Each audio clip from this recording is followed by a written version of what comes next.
Buenas noches. Es muy satisfactorio estar con un auditorio tan selecto y en un congreso que, por lo que he escuchado, ha sido un congreso muy exitoso. Okay. Bueno, el tema que vamos a tocar es la depresión y su espectro psicopatológico. Como ustedes conocen, este es un elemento psicopatológico de primera línea por todas las consecuencias que para el individuo y para la sociedad tiene, entre otros por fenómenos que estamos observando y que anteriormente no se veían, incluyendo decisiones muy trágicas en poblaciones muy jóvenes, como son decisiones de la autoeliminación, el suicidio. Voy a tratar de hacer una síntesis porque el tema es bastante frondoso, pero vamos a ver cómo podemos hacer una síntesis lo más coherente posible. Básicamente hay que tener en cuenta estos tres rubros: elementos de depresión psicógena, elementos de trastornos endógenos del afecto y el abordaje terapéutico. Es conveniente, cuando uno se aboca al paciente depresivo, saber diferenciar entre los distintos tipos clínicos de depresión. Hay una tendencia a pensar que toda la depresión clínica es una depresión de características endógenas. Este es un concepto que no es completamente apoyado por la clínica. Hay elementos que son de depresión psicógena. Por lo tanto, tenemos que ver cuándo tenemos al frente un paciente con una depresión endógena, cuándo tenemos un paciente con una depresión exógena o psicógena, cuándo tenemos un paciente frente a una depresión reactiva, porque el abordaje terapéutico en cada caso es distinto. Los principales elementos de la depresión psicógena: básicamente la vivencia del paciente frente a la depresión psicógena es una reacción a una pérdida real o imaginaria del objeto. Cuando hablamos de objeto en psiquiatría nos referimos a la internalización de un vínculo desde muy temprano en la infancia. Es un vínculo internalizado, es un vínculo que puede ser una persona, puede ser una situación, puede ser un ideal. El objeto puede ser una meta en la vida. Por ejemplo, el objeto de alguno de nosotros es escribir un libro, y esa es la fuente de libido y verdaderamente de autoestima en la vida. Por lo tanto, se presenta un anhelo persistente porque la percepción del sujeto es un anhelo que no se puede realizar. Cuando se tiene esa percepción de que el anhelo no puede ser llenado, entonces aparece la depresión. En personalidades, las personalidades son de tipo introyectivo y personalidades anaclíticas.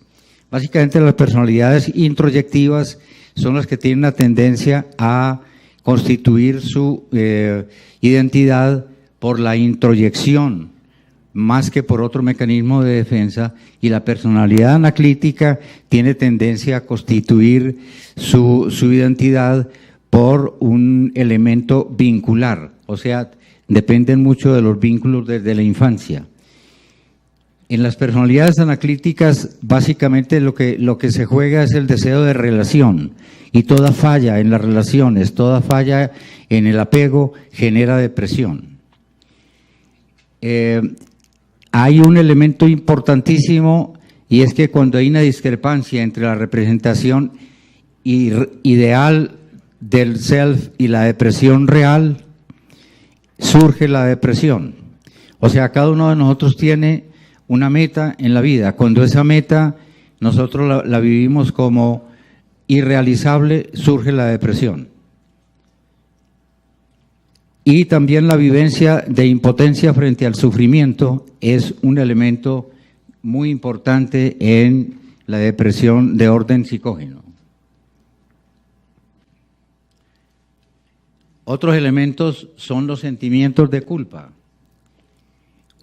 Básicamente Melanie Klein, que es una psicoanalista judía que vivió en Londres finalmente, postula que la agresión hacia el objeto interno o los sentimientos o las pulsiones de tipo incestuoso son orígenes de la depresión.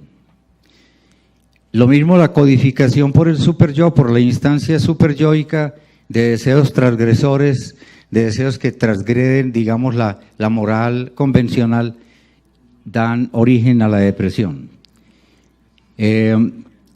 La agresión y la depresión básicamente terminan siendo ataques al objeto interno y producen depresión en los pacientes.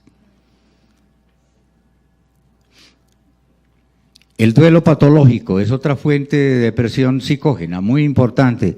Sabemos que el duelo es toda la reacción psicológica que se da cuando hay una pérdida real o imaginaria. Cuando el duelo se produce, se pasa por 3 fases. La primera fase es una fase de no aceptación de la pérdida, una fase de rabia, de protesta, de aislamiento, una segunda fase de depresión y una tercera fase de elaboración final del duelo. A todos los médicos nos toca, en mayor o menor medida, si no seamos psiquiatras, a vernoslas con pacientes que están haciendo una elaboración del duelo. Y lo ideal es que le ayudemos a los pacientes a llegar a la tercera fase, o sea, la fase de elaboración del duelo. Cuando esa fase se complementa en una forma bastante aceptable, entonces la persona en cuestión internaliza, guarda los buenos aspectos de la relación con el vínculo y los aspectos negativos, ambivalentes de la relación quedan excluidos. Esa es una buena elaboración del duelo.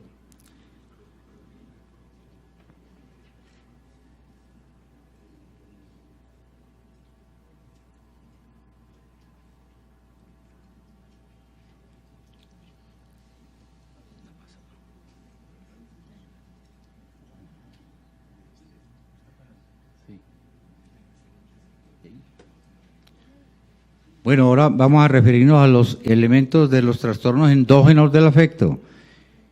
Básicamente, el concepto de trastornos endógenos del afecto son aquellos trastornos del afecto donde los elementos biológicos están demostrados. Básicamente, está demostrado que en ciertas patologías, en la depresión mayor, hay patología cerebral.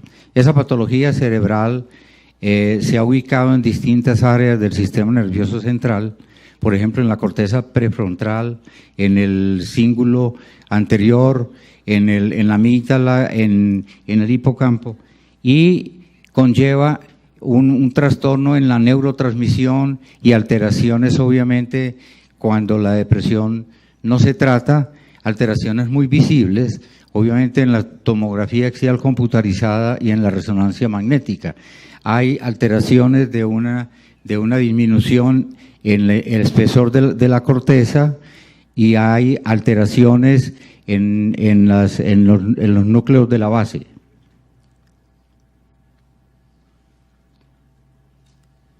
Me sigue dando problemas. Ya pasó. Bueno, la diferencia entre talante y afecto es muy importante porque el talante es un estado anímico interno, es una autopercepción de nuestro estado de ánimo. O sea, el talante es lo que yo siento en mi interior acompañándome en relación con mis estados afectivos. El afecto es la exteriorización externa del talante y es lo que se juega en relación con mi conducta. El afecto tiene que ver con toda mi conducta. La persona sana se supone que tiene un mínimo control del talante y del afecto, es decir, tiene unos estados de ánimo relativamente predecibles, digo relativamente porque ninguno de nosotros, como sabemos, puede predecir qué va a pasar en el curso del día en cuanto a nuestro talante interior, porque más o menos se ve sometido a ciertas pequeñas oscilaciones. Pero es importante considerar que en los enfermos, en los pacientes, estas situaciones son mucho más extremas, son mucho más polarizadas, digamos.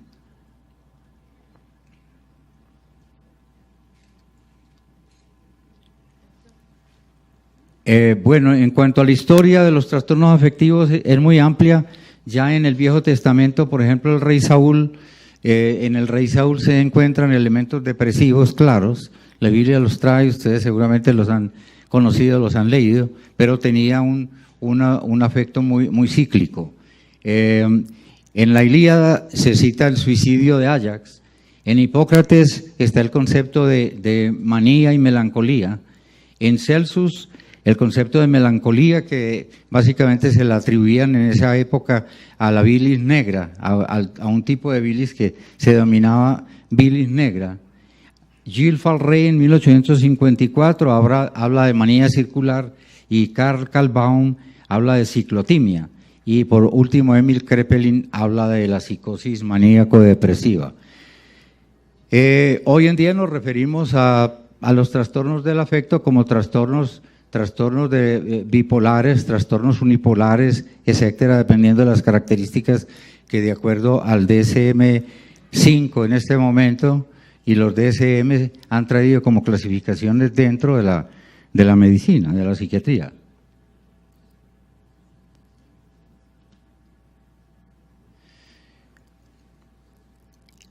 En el trastorno depresivo mayor tenemos que tener en cuenta de que no hay una historia de episodio maníaco mixto o hipomaníaco.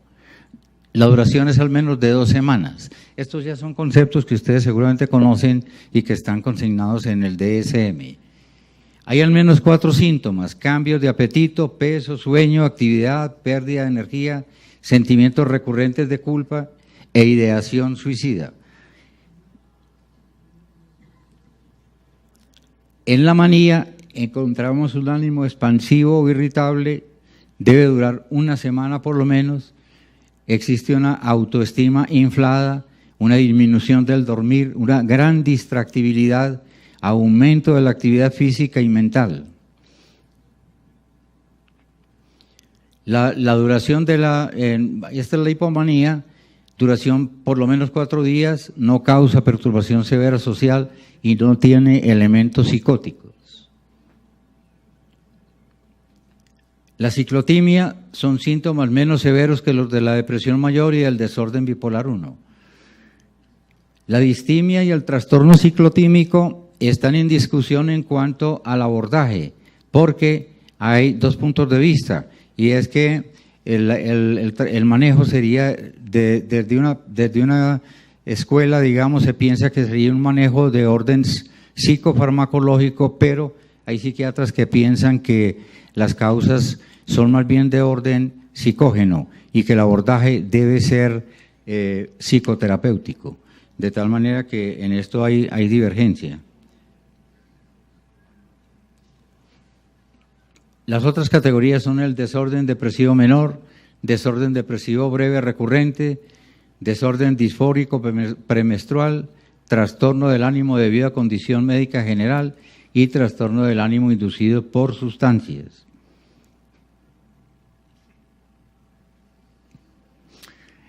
El trastorno depresivo mayor, como vemos, es muy importante en la psicopatología y en la psiquiatría porque representa el 17% de todos los trastornos psiquiátricos, con todas las consecuencias negativas que tiene la depresión mayor. La incidencia anual de la depresión mayor es de 1.59 en mujeres, 1.89 en hombres. La incidencia anual de la enfermedad bipolar menos del 1%. El episodio depresivo mayor, la prevalencia es 2 veces mayor en mujeres que en hombres. El trastorno bipolar 1 tiene igual prevalencia en hombres y en mujeres. Los episodios maníacos son más comunes en hombres y los episodios depresivos más comunes en mujeres. En cuanto a la edad, el trastorno bipolar 1 se inicia más temprano que el trastorno depresivo mayor, a los 5 o 6 años, hasta los 50 años. Y el trastorno depresivo mayor comienza a los 40 años, 50% de los pacientes entre los 20 y 50 años. El trastorno depresivo mayor puede iniciarse en la infancia o en la edad adulta.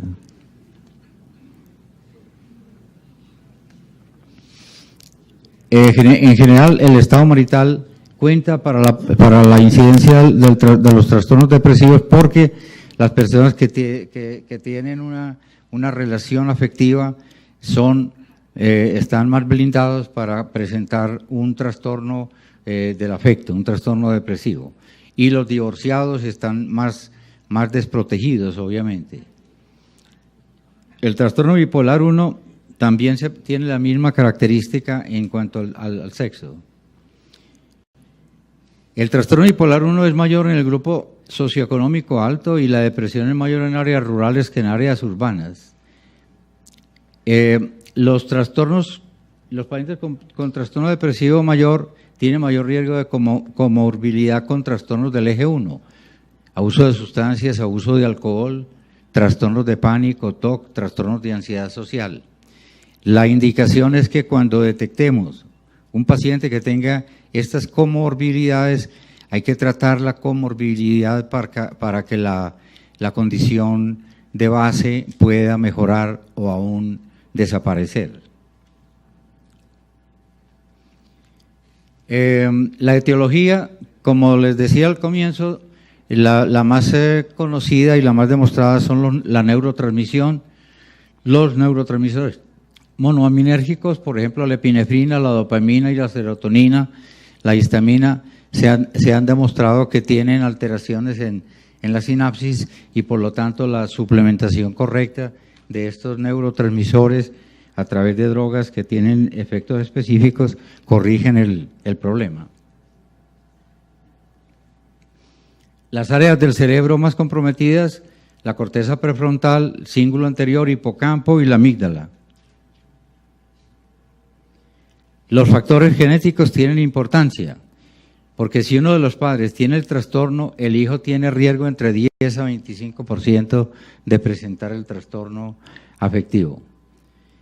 Los estudios en gemelos son los más demostrativos. Explican el trastorno en un 50 a un 70% de los trastornos afectivos. Los gemelos monocigóticos hay concordancia entre el 70 al 90%. Y los gemelos disigóticos un 35%. De esto se colige que verdaderamente lo que se hereda es la disponibilidad de los trastornos afectivos, pero la enfermedad en sí misma no se puede considerar que se hereda, digamos así, en toda su manifestación. Hay una herencia bastante importante de la disponibilidad. Bueno, estos son también causas muy importantes de orden psicosocial, por ejemplo, la pérdida de un padre antes de los 11 años, la pérdida de un esposo, del trabajo, son factores de depresión. Son aspectos de consideración psicoanalítica, básicamente muy clásicos, donde se postula desde Abraham y Freud y Ferenczi que los pacientes que desarrollan un trastorno depresivo han sufrido un trastorno en la fase oral, una deprivación en la fase oral. Todo niño hasta el año de edad debe tener una lactancia suficientemente buena. Si por razones laborales o por razones de ausencia el niño se ve sometido, por ejemplo, a una colección de nodrizas, hay niños que tienen 4 o 5 nodrizas en el primer año de vida, que es la etapa oral, entonces se piensa desde el punto de vista psicoanalítico que el niño tiene que hacer 4 o 5 duelos ese año en relación con no poder establecer un vínculo estable. Y eso lleva más adelante como adulto a una depresión. La depresión melancólica es un tipo de depresión muy severo con grandes concomitantes de tipo neurovegetativo, con trastornos severos en el sueño, con despertares nocturnos, con disminución de la fase de ondas rápidas en el sueño, con gran pérdida de apetito y con ideación suicida. Es un tipo especial de depresión porque Freud lo ligó a una relación muy peculiar que él dominó, una relación ambivalente con el objeto, o sea, con la persona más importante de la vida del niño, y una relación narcisizada. O sea, es ambivalente, pero paradójicamente es como la fuente de todo el afecto que el niño necesita en la vida. Cuando se hace un duelo, cuando una persona con esas características se muere, entonces la persona en cuestión hace una depresión melancólica, porque los aspectos de la ambivalencia, o sea, los aspectos agresivos inconscientes frente al vínculo ambivalente, se devuelven contra el sí mismo de la persona y hace que este tipo de depresión sea tan severo, la depresión melancólica. Estos son los principales síntomas de la depresión mayor que trae el DSM-4, que son bastante conocidos y que sirven, yo diría mayormente, no para hacer tanto clínica, sino para hacer investigación, porque tenemos que tener en cuenta esa circunstancia.